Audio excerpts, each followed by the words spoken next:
పెళ్లిగాని అమ్మాయి ఎలా చేస్తావరా నువ్వు? మరి నాకు కావాలి, నాకు వద్దా? చెత్తమ్మ హోడా ఎట్లా చేస్తావరా పెళ్లిగాని అమ్మాయికి? చేసిన తర్వాత నీకు యాక్సిడెంట్ అయ్యి నువ్వు పోతావు.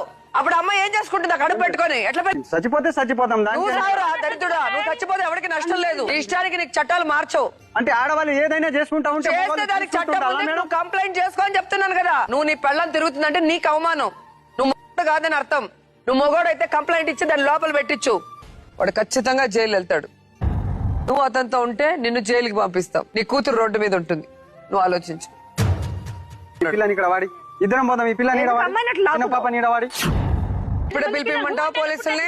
పిలిపించు మేడం, ముగ్గురం వెళ్తాం జైలు. సిగ్గు లేదా నీకు? వాడితో పాటు జైలుకి పోతానంటున్నావు. అన్నం తింటున్నావా గడ్డి తింటున్నావా? ఇద్దరు జైలుకి వెళ్తారు. అదేం ఇద్దరు పోయి జాడు కూర్చోడానికి ప్రేమించాను.